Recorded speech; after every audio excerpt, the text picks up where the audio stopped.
প্রিয় দর্শক, আসসালামু আলাইকুম ওয়া রাহমাতুল্লাহি ওয়া বারাকাতুহু। প্রিয় দর্শক, আমরা ব্যবসা বাণিজ্য বা ঘর থেকে বাইরে দোকানপাটে যাওয়ার জন্য, যে কোনো কাজের জন্য যখন ঘর থেকে বাইরেব, ঘরে সালাম দেব, আসসালামু আলাইকুম ওয়া রাহমাতুল্লাহ। ছোট বড় সবাইকে সালাম দেব।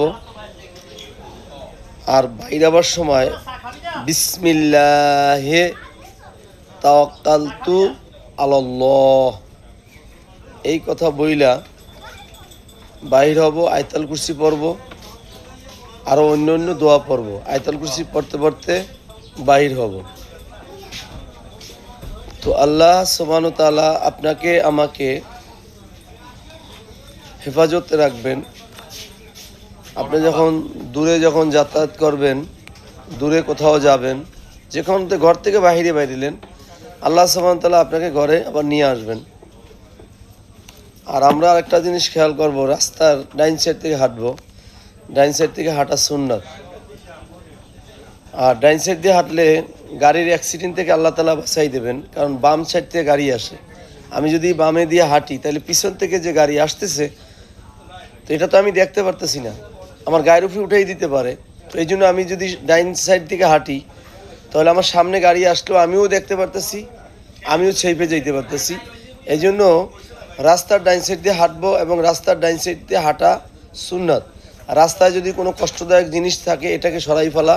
কষ্টদায়ক বলতে অনেক কিছু আছে যেগুলো ফালানো যায়, যেমন কলার চোকলা ইত্যাদি ইত্যাদি, মানুষের যেগুলো ক্ষতি হবে, এই জাতীয় যেগুলা। আরেকটা বিষয় হচ্ছে, আমরা যখন গাড়ি চালাবো, তো তখন মোবাইল আসে, কল আসে। এই কল আসলে গাড়ি চালানো অবস্থায় মোবাইল রিসিভ করব না, কথা বলবো না। কারণ এখানে কথা বললে অনেক সময় গাড়ি চালানোর ধ্যান ছুটে যায়, আর অ্যাক্সিডেন্ট হওয়ার সম্ভাবনা থাকে।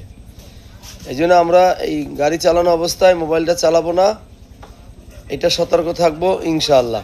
তো আল্লাহ তাআলা আমাদেরকে হেফাজতে রাখবেন, কঠিন রোগ বালা মুসিবত থেকে হেফাজতে রাখুক। আর আমরা উঠতে বইতে সবসময়ের জন্য, ঘর থেকে যখন বাইরাবো বা ঘরে বৈশাও সবসময়ের জন্য তাওবা ইস্তিগফার পড়তেই থাকবো।